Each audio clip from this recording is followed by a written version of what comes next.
하나님 말씀 함께 보시겠습니다. 갈라디아서 6장 7절에서 10절까지 말씀입니다.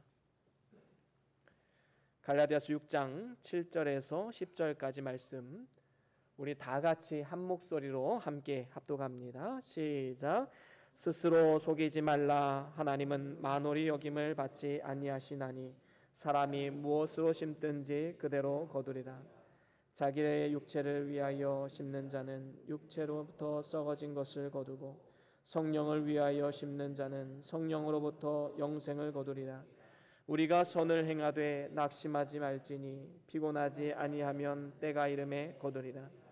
그러므로 우리가 기회에 있는 대로 모든 이에게 착한 일을 하되 더욱 믿음의 가정들에게 할지니라. 아멘. 아멘. 우리 다 같이 말씀들과 함께 선포합니다. 시작. 주의 말씀은 내 발의 등이요 내 길의 빛이 되십니다. 주여 말씀하옵소서. 주의 종이 듣겠나이다. 아멘. 아멘. 오늘은 갈라디아서 6장 7절에서 10절 말씀으로 심은 대로 거두리라 라는 말씀으로 함께 나눠보기를 원합니다. 콩을 심으면 콩이 나고 팥을 심으면 팥이 나는 이러한 것은 하나님이 정하신 창조의 원리입니다. 그래서 하나님께서 홍수로 세상을 심판하신 후에 노아에게 어떠한 약속을 주셨습니까? 창세기 8장에 보면 이런 말씀이 있습니다. 땅이 있을 동안에 심음과 거둠과 추위와 더위와 여름과 겨울과 낮과 밤이 쉬지 아니하리라. 다시 말하면 이 세상의 종말이 오는 그 순간까지 계속해서 심고 거두고 추위, 더위, 여름, 겨울, 밤과 낮이 쉬지 않고 계속해서 일어날 것이다 라는 것을 말씀하고 있는 것입니다. 이 약속의 말씀대로 지금도 우리가 살아가고 있는 것이지요. 하지만 인간의 악성은 어디에서 나오는 것입니까? 심지 않은 데서 거두려고 하는 그러한 마음에서 나오는 것이지요. 영적으로 보면 하나님을 향한 그리고 세상을 향한 그 어떠한 섬김과 사랑의 자세가 없이 하나님께 복을 받기만을 원하는 기복주의 신앙이 바로 이러한 모습인 것입니다. 심지 않은 데서 얻기를 원하는 사람이지요. 이러한 사람은 마치 콩을 심어놓고 거기에서 팥을 요구하는 것과 같은 것입니다.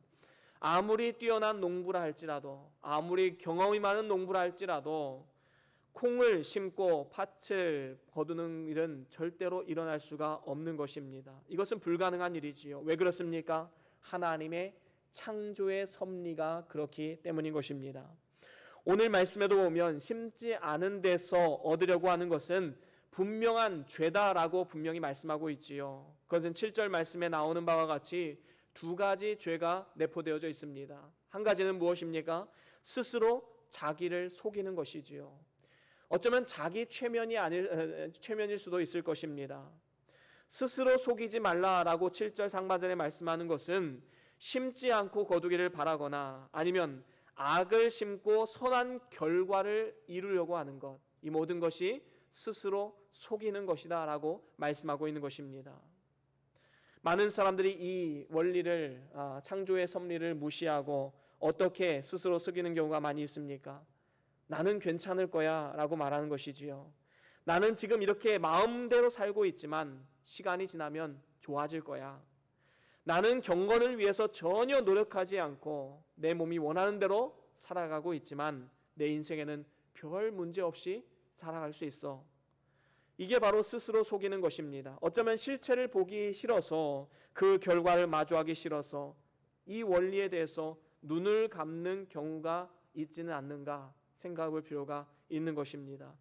자신이 심은 것을 거두게 된다는 것을 생각하지 않고 심지 않은 것을 거두려고 하지만 그런 일들은 일어나지 않는 것이지요.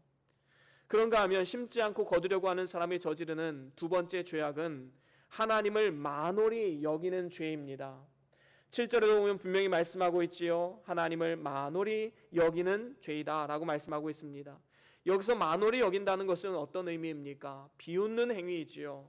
조롱하는 행위입니다. 심은 대로 거두는 것은 하나님이 정하신 법칙인데 이것을 무시하면 하나님을 조롱하는 결과가 된다라는 것입니다. 시편 126편에 보면 우리가 잘 아는 말씀이 있지요. 우리 같이 한번 읽어볼까요? 시편 126편 5절과 6절 말씀입니다. 함께 읽습니다. 시작. 눈물을 흘리며 씨를 뿌리는 자는 기쁨으로 거두리로다. 울며 씨를 뿌리러 나가는 자는 정령 기쁨으로 그 단을 가지고 돌아오리로다. 아멘. 그렇습니다. 여기서 눈물로 씨를 뿌린다라는 것은 어떤 의미를 가지고 있습니까? 정말로 씨를 뿌릴 수 없는 상황 그리고 여건 속에서도 우리는 눈물을 흘리면서 씨앗을 심어야 할 때가 있는 것입니다. 하나님께서 주신 사명이 있기에 눈물을 흘리면서 그 사명을 감당하는 것이지요. 이러한 사람이 기쁨으로 그 단을 가지고 돌아올 것이다 라고 말씀하고 있는 것입니다. 마치 우리나라가 6.25 전쟁 그 당시에 북한군이 남한으로 막 밀고 내려올 때 남한의 많은 사람들이 밑에 지방으로 피난을 가게 되었지요. 그런데 어떠한 미담이 들려집니까? 어떠한 사람은 그 옥수수 씨앗을 지나가면서 길가 골목마다 심으면서 피난길을 내려갔다라는 것이지요. 그분은 왜 자녀들에게 옥수수 씨앗을 먹이고 싶지 않았겠습니까? 왜 주변 사람들에게 이 옥수수 씨앗을 나눠주지 않고 싶었겠습니까? 하지만 오늘 내가 씨앗을 심음을 통해서 이 다음에 누군가가 배고픔에서 벗어날 수 있다면 내 것을 조금 희생하고서라도 이 눈물로 씨앗을 심는 것, 이것을 복된 일로 여겼던 것입니다. 오늘날은 코로나19로 인하여서 개인적으로나 사회적으로나 그 어느 때보다 힘들고 어려운 시간들을 우리는 보내고 있습니다. 그런데 이러한 상황 가운데 어떻게 우리가 하나님의 사명을 감당할 수 있는가? 우리는 우리의 삶을 돌아보면 참 막막하지요. 우리가 어떻게 이웃사랑을 실천하고 또 내 힘을 다해서 내가 가진 것을 떼어서 하나님께 드리고 또 이웃을 섬길 수 있는가? 정말로 인생이 막막해지기 시작하는 때가 바로 이러한 때인 것입니다. 하지만 그럼에도 불구하고 우리가 눈물로 씨앗을 뿌려야 하는 이유가 무엇입니까? 경건 생활을 놓지 않고 하나님을 의지하며 이겨내야 하는 이유가 무엇입니까? 오늘 우리가 어떤 씨앗을 뿌리느냐에 따라서 이제 앞으로 포스트 코로나 시대, 다시 말하면 코로나 이후의 시대를 우리가 어떻게 살아갈 것인가가 결정된다라는 것입니다. 그리고 그 시대에 이제 우리가 어떠한 열매를 거둘 것인가가 결정되어지기 때문에 오늘 우리가 씨앗을 심는 것, 어떤 씨앗을 심는가가 너무나도 중요한 것이다 라는 것입니다. 그렇다면 우리가 진정으로 어느 시대에든지 하나님이 주시는 아름다운 수확, 이 땅에서의 소산과 영원한 하나님의 열매를 맛보기를 원한다면 오늘 우리가 살아가는 태도가 어때야 되는가? 바로 거기에 대해서 오늘 말씀은 크게 두 가지로 말씀하고 있습니다. 두 가지를 기억하십시오. 한 가지는 좋은 열매입니다. 그리고 또 한 가지는 인내입니다. 이 두 가지를 크게 살펴볼 것인데 먼저 우리가 살펴볼 것은 좋은 씨앗입니다. 우리가 좋은 씨앗을 심는 방법이 무엇인가? 거기에 대해서 또 작게 두 가지로 함께 나눠보길 원합니다. 첫 번째로는 육체를 위해서 우리는 심지 말아야 됩니다. 우리가 진정으로 좋은 씨앗을 이 땅 가운데 심기를 원한다면 절대로 육체를 위해서 심어서는 안 되는 것입니다. 이것은 물론 우리가 육체를 위해서 살아가는 것이 모든 것이 다 죄가 되는 것이다라는 것을 말하는 것은 아닙니다. 중요한 것은 무엇입니까? 원리이지요. 나쁜 씨앗을 심으면 아무리 좋은 것을 거두려고 해도 거둘 수가 없습니다. 그리고 나쁜 열매를 거둘 수밖에 없는 것이지요. 그래서 오늘 말씀 8절 상반절에도 이렇게 말씀하고 있습니다. 자기 육체를 위하여 심는 자는 육체로부터 썩어진 것을 얻을 것이다. 여기서 육체를 위해 심는다는 것은 무엇입니까? 육체의 일에만 집중한다라는 것이지요. 내가 가진 물질, 시간, 재능, 열정, 이 모든 것을 다 육체를 위해서만 살아가는 삶을 말하는 것입니다. 영적인 일에는 관심이 없는 삶이지요. 이러한 육체를 위한 생활은 현재는 재미있을지 모르겠습니다.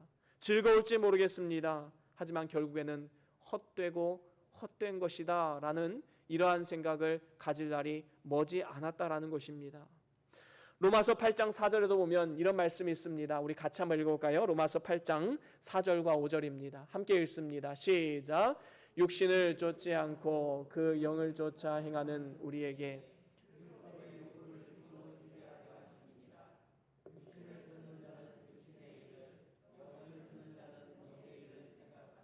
그렇습니다. 여기서 육신을 쫓는 자는 육신의 일을, 영을 쫓는 자는 영의 일을 생각한다라고 말씀하고 있습니다. 여러분, 생각이라는 것은 씨를 심는 것입니다.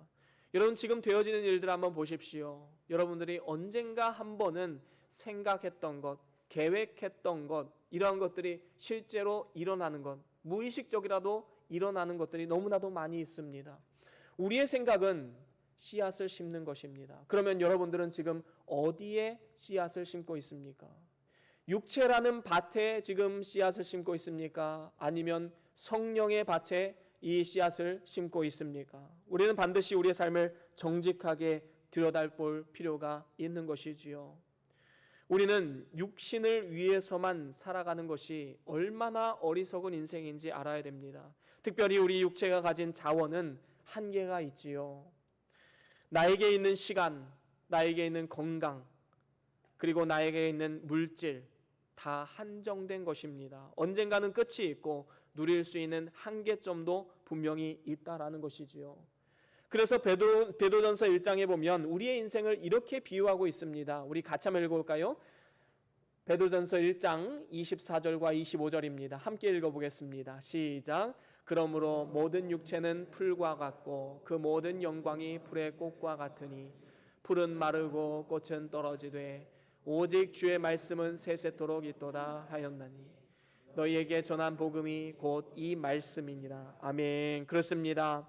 한여름의 풀은 정말로 성인 키까지 자라날 정도로 아주 푸르청청하게 자라나지요.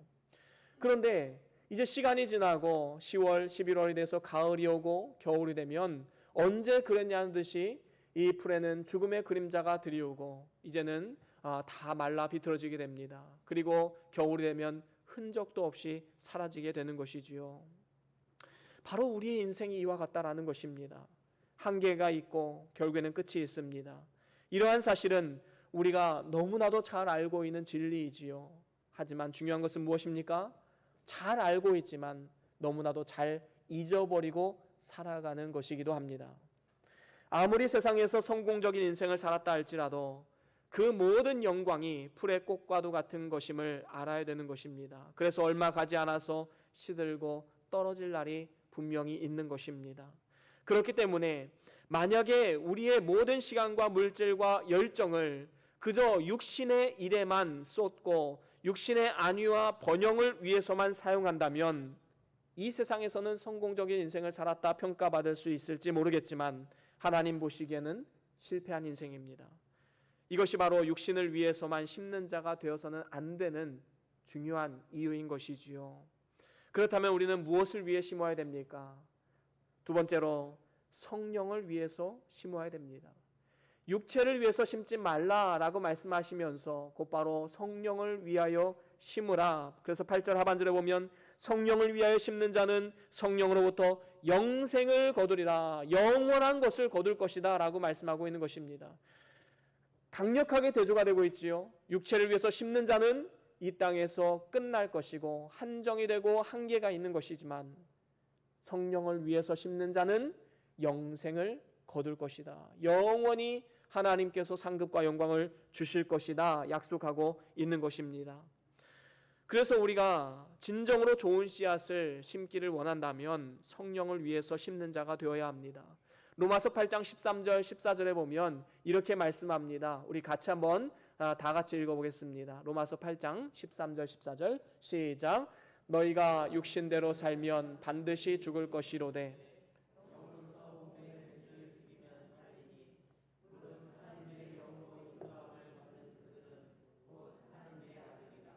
아멘. 그렇습니다. 육신대로 살면 반드시 죽을 것이지만 영으로서 몸의 행실을 죽이면 살 것이다 라고 말씀하고 있습니다. 그래서 하나님의 영으로 인도함을 받는 그들이 바로 하나님의 아들이니라 라고 말씀하고 있지요. 그렇습니다. 성령은 진리의 영이시기 때문에 우리를 진리 가운데로 인도하시는 분이십니다. 진리와 성령의 인도하심을 따라서 우리의 시간과 물질과 재능과 열정을 하나님 앞에 드려야지만 우리는 반드시 좋은 수확을 얻을 수가 있는 것입니다. 그렇습니다. 우리가 성령을 따라 심으면 우리 마음 가운데 이미 영생의 기쁨을 누리는 것입니다.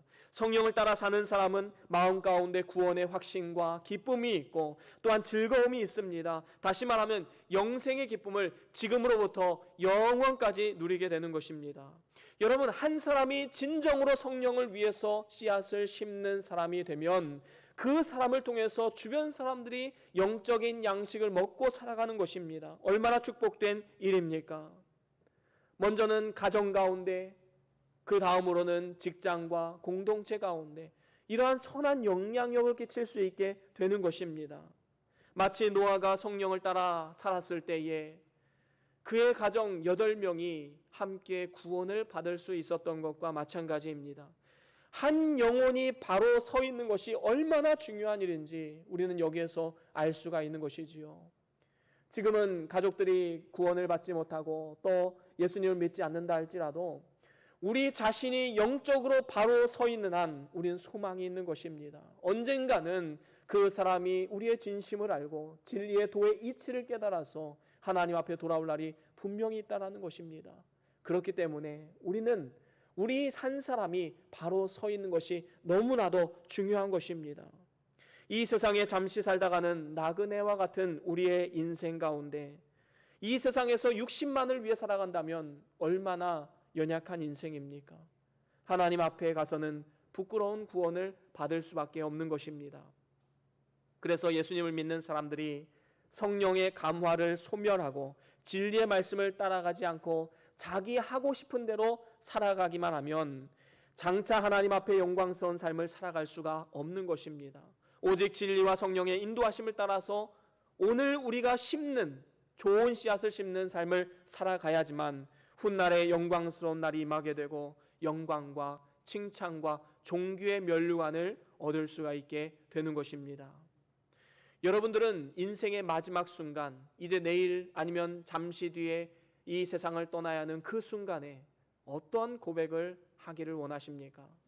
사도 바울은 마지막에 이러한 고백을 남겼습니다. 디모데후서 4장 7절 8절 말씀 우리 같이 한번 읽어볼까요? 디모데후서 4장 7절 8절 함께 읽어보겠습니다. 시작. 내가 선한 싸움을 싸우고 나의 달려갈 길을 마치고 믿음을 지켰으니 이제 후로는 나를 위하여 의의 면류관이 예비되었으므로 주 곧 의로우신 재판장이 그날에 내게 주실 것이니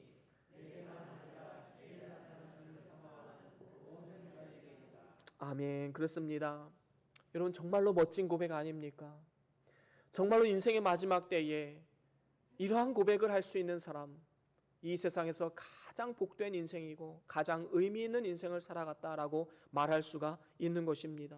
사도 바울은 일평생 동안에 육신의 재물과 건강과 시간과 열정과 재능을 오직 하나님을 위해서 성령을 따라 심는 생활을 했기 때문에 세상 떠날 기약이 이르러서 면류관을 바라보고 죽음을 맞이할 수가 있었던 것입니다. 이것이 바로 성령을 위해서 살아가는 사람들의 복된 삶의 모습인 것이지요. 만약에 죽음이 가까운 시점에 나는 성령을 위해서 전혀 힘쓴 것이 없다, 세운 공력이 하나도 남아있지 않다, 그렇다면 얼마나 후회되는 인생이겠습니까? 우리는 이러한 인생을 살아서는 안 됩니다. 아마도 예수님의 십자가 오른편 강도가 이런 마음이 있지 않았을까요?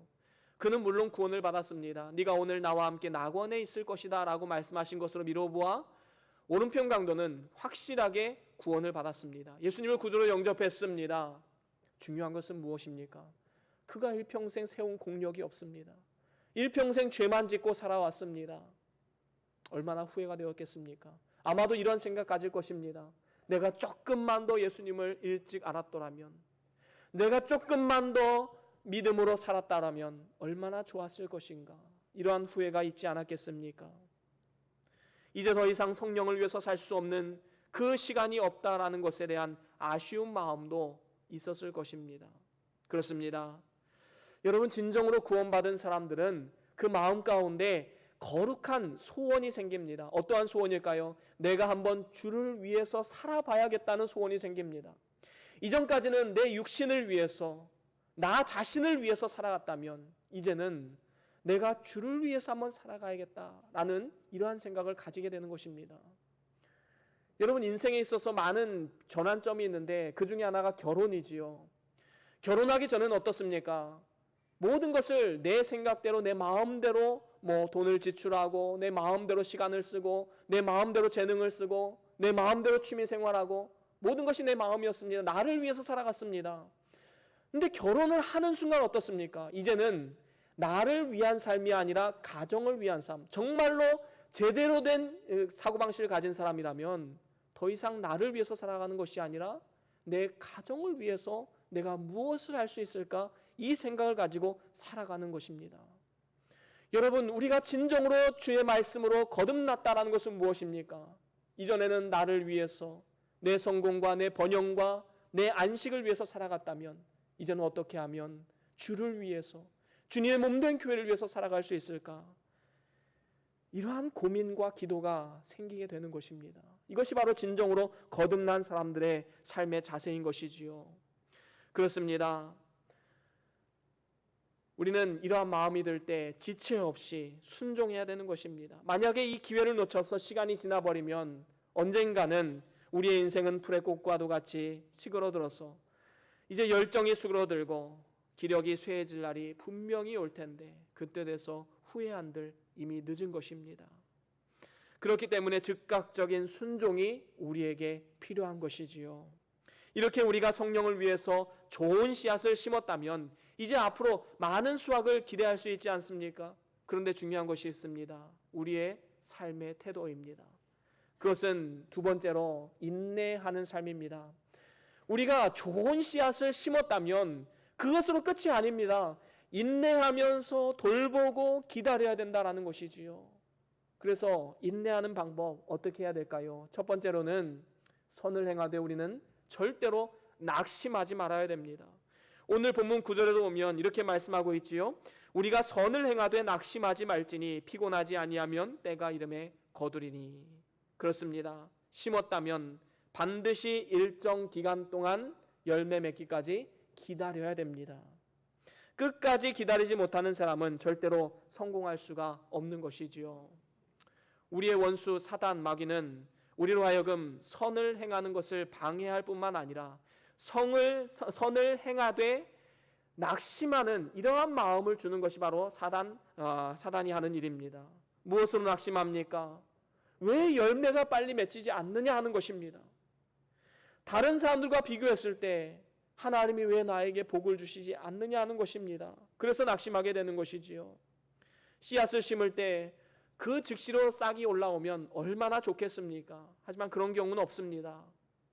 요즘에는 문명이 발달해서 전자레인지에 3분만 돌리면 짜장이나 카레 간편하게 먹을 수가 있지요.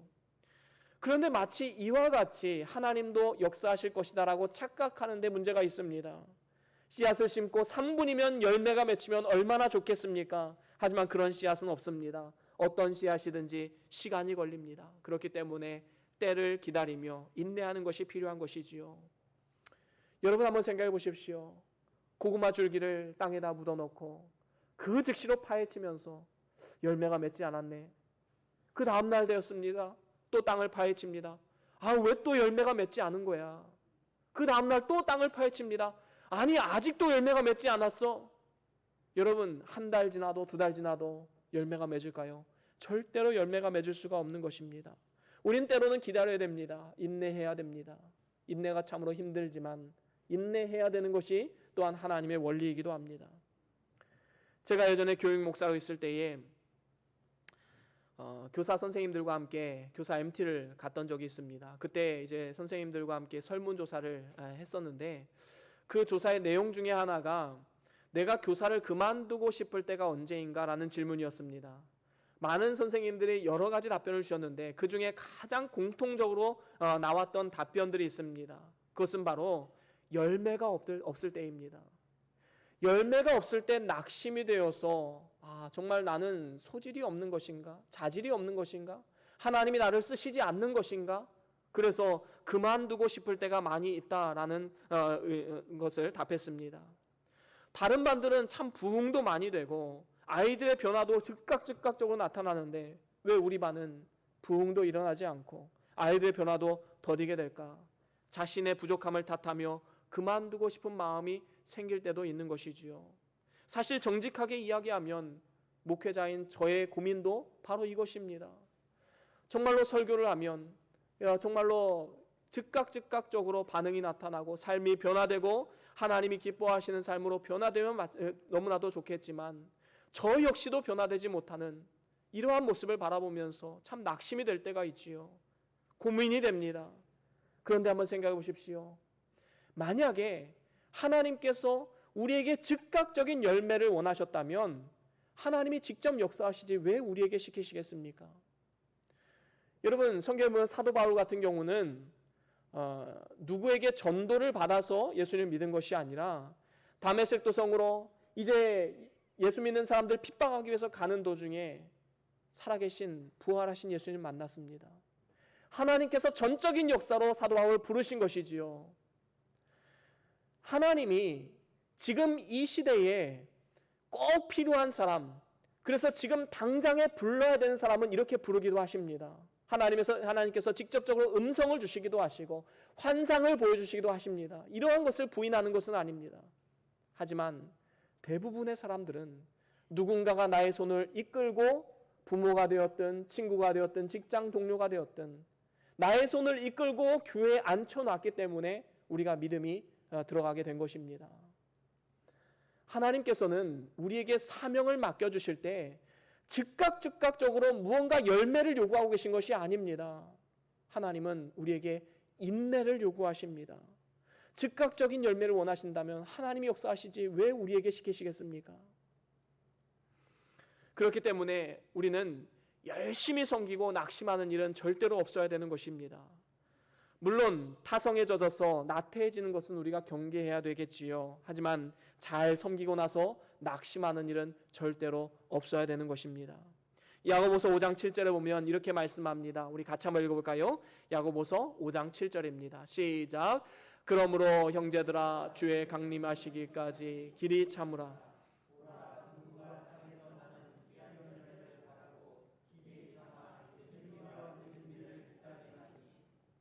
그렇습니다.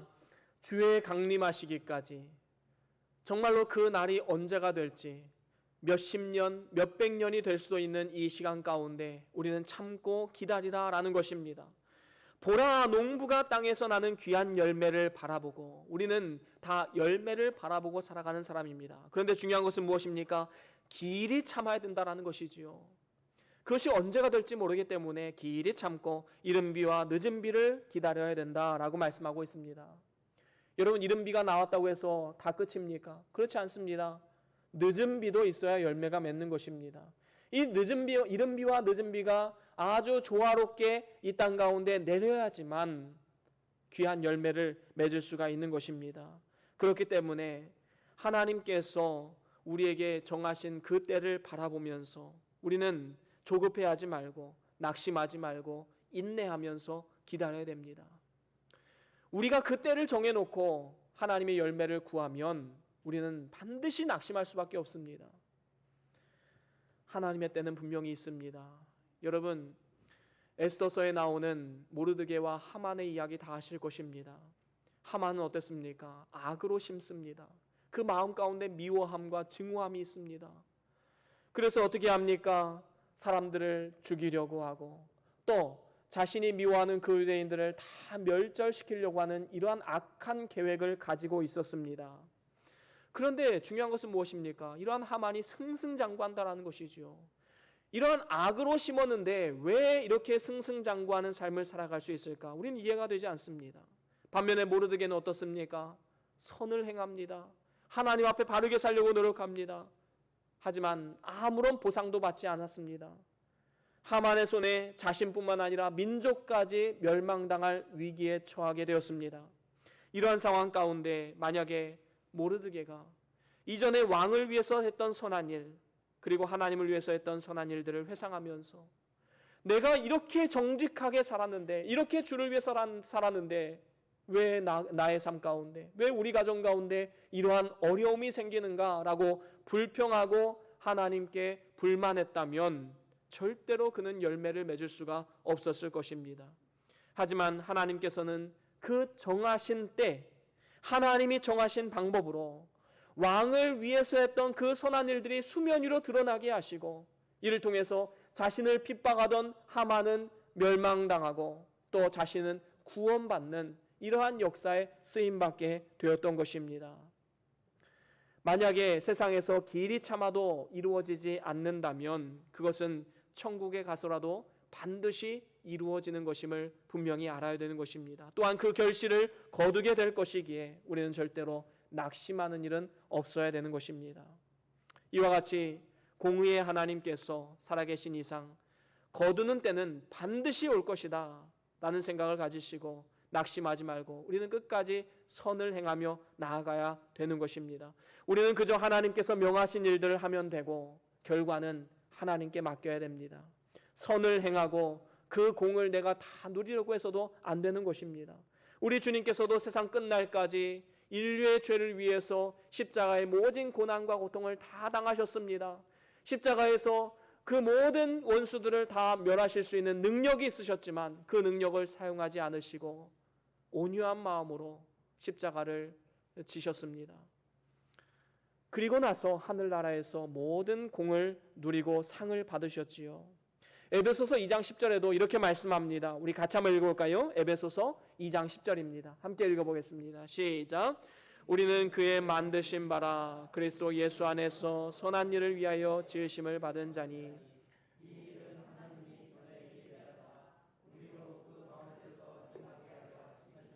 아멘. 그렇습니다. 우리는 선한 일을 위해서 지음받은 사람들입니다. 다시 말하면 은혜로 구원받은 종의 의무를 가진 사람이다 라고 우리는 볼 수 있는 것이지요. 여러분, 종은 자신이 일을 해놓고 그것을 주인에게 그 공을 인정해달라고 이야기하지 않습니다. 종은 마땅히 해야 할 일을 했다라고 생각하는 것이 바로 종입니다. 우리는 무익한 종으로서 우리의 태도는 어때야 됩니까? 하나님 앞에 마땅히 해야 할 일을 한 것입니다 라고 우리는 말할 수 있는 사람이 되어야 되는 것입니다. 이러한 태도를 가진 사람은 절대로 열매가 없다고, 아니면 남들보다 내가 더 수고하는데 하나님은 왜 알아주지 않는가, 사람들은 왜 알아주지 않는가 낙심하지 않는 것입니다. 불평하지도 않습니다. 우리는 이러한 삶을 살아가야 마땅한 것입니다. 성령으로 심고 이제는 선을 행하되 인내하면서 낙심하지 말아야 하는 것입니다. 그런가 하면 두 번째로는 기회를 잃지 말아야 됩니다. 우리가 진정으로 성령으로 심었다면 이제는 기회가 왔을 때 하나님의 열매를 맺을 수 있도록 그 기회를 붙잡아야 된다는 것입니다. 본문 10절에도 보면 이렇게 말씀하고 있지요. 그러므로 우리는 기회 있는 대로 모든 이에게 착한 일을 하되 더욱 믿음의 가정들에게 할지니라 라고 말씀하고 있습니다. 여러분, 누구에게나 다 하나님께서는 기회를 주십니다. 그것이 많을 수도 있고 적을 수도 있습니다. 하지만 기회가 왔을 때 우리는 섬김과 헌신을 감당해야 되는 것입니다. 여러분, 우리 변동교회도 1998년도에 IMF가 터지자마자 교회 건축을 시작했습니다. 저도 지금 또렷이 기억이 납니다. 정말로 모든 성도들이 다 어려움 가운데 십시일반으로 헌신해서 이 교회가 완성될 수 있었던 것이지요. 여러분, 일평생에 한 번 있을까 말까 한 성전 건축에 작게 크게 동참하신 많은 우리 성도님들도 이 자리에 계십니다. 이것도 저는 기회라고 생각합니다. 그 기회가 지나가 버리면 우리가 언제 또 성전 건축을 할 수 있겠습니까? 그 기회를 누리지 못한다면 너무나도 어리석은 것이지요. 그 기회가 지나가면 언제 또 그 기회가 다시 찾아오게 될지 모르는 것입니다. 그렇기 때문에 기회가 생길 때 우리는 그 기회를 놓쳐서는 안 됩니다. 주님의 몸된 교회를 섬기고 주변 사람들을 섬겨야 되는 것입니다. 언제 또 그 기회가 찾아올지 모르기 때문인 것입니다. 호세아 10장 12절에 보면 이런 말씀이 있습니다. 우리 같이 한번 읽어볼까요? 호세아 10장 12절입니다. 함께 읽어보겠습니다. 시작. 너희가 자기를 위하여 의를 심고 긍휼을 거두라. 지금이 곧 여호와를 찾을 때니 너희 묵은 땅을 기경하라. 여호와께서 임하사 의를 비처럼 너희에게 내리시리라. 아멘. 그렇습니다. 자기를 위하여 의를 심고 긍휼을 거두라 말씀하시면서 뭐라고 말씀합니까? 지금이 곧 여호와를 찾을 때다라고 말씀하고 있습니다. 바로 지금 이때가 바로 기회다라는 것입니다. 우리가 기도해야 될 때이고 우리가 섬겨야 할 때이고 우리가 하나님 앞에 나아가야 할 때임을 분명히 말씀하고 있는 것입니다. 묵은 땅을 기경해야 됩니다. 그렇게 할 때에 하나님께서 임하셔서 의를 비처럼 우리에게 내리실 것이다. 많은 열매로 응답하실 것이다 라고 말씀하고 있는 것입니다. 우리가 정말로 하나님이 주시는 축복으로 살아가고 하나님 나라의 영광과 상급과 존귀를 누리기를 원한다면 우리는 기회가 왔을 때에 묵은 땅을 기경해야 됩니다. 주님 나라를 위해서 힘써야 하는 것입니다. 내일 하겠다, 코로나 끝나면 하겠다, 이러한 것은 의미가 없는 것입니다. 오늘 하루 우리는 어떠한 선택을 하고 있고 무엇을 위해서 씨앗을 심고 있습니까? 어떠한 선택을 하고 있습니까? 우리는 우리 자신의 삶을 정직하게 한번 돌아볼 필요가 있는 것입니다. 여러분, 시간이 있고 물질이 있고 건강이 허락될 때 우리는 해야 됩니다. 젊을 때의 허송세월하면 나이가 들어서 기력이 쇠하고 할 수 없는 그때에 우리는 후회가 되는 것이지요. 하고 싶어도 하지 못할 때가 분명히 있는 것입니다. 우리는 분명히 알아야 됩니다. 내일은 내 날이 아닙니다. 우리의 생명은 잠시 보이다 없어지는 안개와도 같은 것입니다. 뿐만 아니라 우리는 단 1분 뒤에 일어날 일들도 예측하지 못하는 연약한 인생입니다. 그렇기 때문에 심을 수 있는 기회가 있을 때 우리는 그 기회를 붙잡고 성령을 위해서 심어야 되는 것입니다. 지금 당장 심지 않으면 후회될 수밖에 없는 것입니다. 특별히 오늘 말씀해 보면 기회 있는 대로 모든 이들에게 착한 일을 해라 라고 말씀하고 있습니다. 마태복음 5장에도 보면 우리를 빛과 소금으로 부르시면서 뭐라고 말씀합니까? 이같이 너희 빛을 사람 앞에 비추게 하여 너희의 착한 행실을 통하여서 하늘에 계신 너희 아버지께 영광을 돌리게 하라 라고 말씀하고 있습니다. 우리는 빛과 소금입니다. 이 빛과 소금이 어떻게 하면 제 역할을 감당하고 빛을 발하고 맛을 내는 소금이 될 수 있을까요? 바로 착한 행실을 통해서 가능하다라고 성경은 말합니다. 그렇습니다. 오늘날 세상은 우리 믿는 사람들을 아주 삐딱한 시선으로 바라보고 있지요. 때로는 조롱하고 비방까지 하고 있음을 보게 됩니다. 성도님들의 이야기를 들어보면 어떤 분들은 직장에 가면 직장 상사나 동료들이 곧바로 물어본다고 합니다. 월요일날 출근하면 너 어제 교회 갔어 안 갔어? 야, 너네 교회는 아직도 현장 예배드리니? 어떻게 그런 교회가 있을 수 있어? 이러면서 교회를 비방하고 믿는 사람들을 막 비방하고 욕하는 이러한 시대 가운데 우리는 살아가고 있습니다. 이러한 성도님들의 이야기를 들어보면 정말로 이 세상에 살아가는 것이 정말로 쉬운 세상이 아니구나, 그런 생각을 하게 됩니다. 얼마나 힘들까 안타까운 마음이 들게 되는 것이지요. 하지만 우리는 이것으로 인해서 낙심하거나 악을 악으로 갚거나 이러한 일을 해서는 안 되는 것입니다. 우리가 이런 때일수록 우리의 복음의 진수를 보여주어야 되는 것이지요. 우리는 착한 행실을 통해서 더욱더 성실한 자세로 씨앗을 심어야 되는 것입니다. 더욱더 섬김을 감당하고 더욱더 사랑으로 보듬어주고, 그러면 사람들은 하나님께 영광 돌릴 뿐만 아니라 결국에는 우리를 비방하고 욕하던 그 사람들도 구원의 반열에 오르도록 우리를 복의 통로로 쓰임받도록 인도하시는 것입니다. 사도 바울 한번 보십시오. 그는 일평생을 예수 믿는 사람들을 핍박하고 그들을 옥에 가두는 일에 쓰임받게 되었습니다. 하지만 그가 예수님을 믿고 나서 하나님을 위해서 이제는 그 열정을 사용하지 않았습니까? 오늘 우리를 핍박한다고 해서 그들이 영원토록 우리를 핍박하는 것이 아닙니다. 우리는 모든 사람들을 대할 때 예비 신자로 대해야 됩니다. 이 사람도 언젠가는 하나님 앞에 돌아올 것이다 라는 소망을 가지고 대해야 되는 것이지요. 그래서 우리는 끝까지 사랑과 섬김으로 그들을 대해야 되는 것입니다. 정말로 섬겨도 변할 것 같지 않은 내 자녀, 우리 부모, 아니면 내 직장 동료, 이러한 사람들도 예수님이 한번 그 삶을 터치하시면 반드시 변화시키시고 하나님의 자녀로 거듭나게 만드는 그날이 분명히 올 것을 믿고 우리는 믿음으로 나아가야 되는 것입니다. 끝까지 인내하며 기회가 왔을 때 섬겨야 되는 것입니다. 뿐만 아닙니다. 이렇게 세상 사람들을 섬겨야 될 뿐만 아니라 10절 하반절에 보면 더욱 믿음의 가정들에게 할지니라 라고 말씀하고 있습니다. 우리는 믿지 않는 사람들에게 빛과 소금으로 그들을 착한 행실로서 섬겨야 됨도 물론 중요한 것이지만 더욱더 중요한 건 우리 믿음의 사람들, 교회 교우들, 믿음의 동료들, 이러한 사람들을 더욱더 잘 섬겨야 된다라는 것을 말씀하고 있는 것입니다. 성경에 분명히 약속하고 있지요. 마태복음 10장 41절 42절입니다. 우리 같이 한번 읽어볼까요? 마태복음 10장 41절 42절 함께 읽어보겠습니다. 시작. 선지자의 이름으로 선지자를 영접하는 자는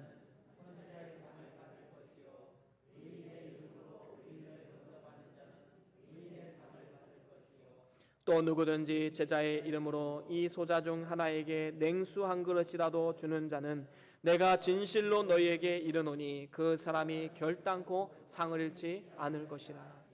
그렇습니다. 여기서 분명히 뭐라고 말씀합니까? 선지자를 영접하는 자, 선지자의 상을 받을 것이다. 의인을 섬기는 자, 의인의 상을 받을 것이다 라고 말씀하고 있습니다.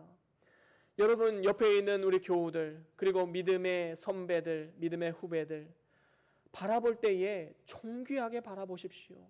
정말로 하나님의 자녀, 하나님의 형상을 바라보면서 우리는 그 사람들을 믿음으로 잘 섬겨야 되는 것입니다.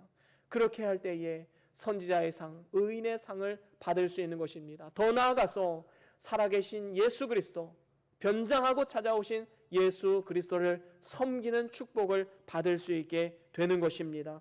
결단코 상을 잃지 않을 것이다 라고 분명히 우리에게 말씀해주고 있는 것입니다. 그렇습니다. 이제 말씀을 마무리합니다. 코로나19 바이러스로 인하여서 교회에서 모임이 축소되고 평일에 구역 모임을 드리지 못하는 이러한 상황 가운데 섬김의 기회가 점점 더 잃어가고 있지는 않는가, 우리는 안타까운 마음이 있습니다. 하지만 이러한 때일수록 우리는 포스트 코로나 시대, 다시 말하면 이제 코로나 이후에 우리는 어떠한 삶의 자세로 나아갈 것인가, 오늘 우리가 준비하는 삶을 살아가야 될 줄로 믿습니다. 하나님께서는 그의 사랑하는 백성들을 향해서 눈물로 씨를 뿌리면 기쁨으로 단을 거둘 것이다 라고 분명히 약속하고 있습니다. 오늘 저와 여러분들이 육체로 심는 것이 아니라 성령으로 씨앗을 심을 통해서 반드시 선한 열매를 맺고 또 선한 열매를 바라보며 살아가는 복된 삶이 될 수 있기를 축원합니다. 뿐만 아니라 많은 열매를 맺기 위해서 선을 행하되 낙심치 않고 또 끝까지 믿음으로 기회를 잃지 않고 믿음으로 담대하게 나아감을 통하여서 주님의 몸된 교회와 이 세상을 향한 섬김을 감당해야 될 줄로 믿습니다. 저와 여러분들이 이러한 삶의 자세를 살아감을 통해서 이 세상 가운데 진정으로 후회 없는 인생을 살아갈 뿐만 아니라 하나님 앞에 섰을 때에 모든 칭찬과 영광과 상급을 받아 누리는 저와 여러분들의 축복된 삶이 다 될 수 있기를 주의 이름으로 간절히 축원합니다. 우리 다 같이 오늘 받은 말씀 기억하시면서 우리 잠깐 동안 함께 기도합니다. 어떠한 마음의 감동이 생기셨습니까? 어떠한 마음의 결단이 생기셨습니까? 하나님의 음성입니다. 그 말씀 붙잡고 즉각적으로 내가 순종하겠습니다. 믿음으로 결단하면서 이 시간 나아갑시다. 잠깐 동안 기도합니다.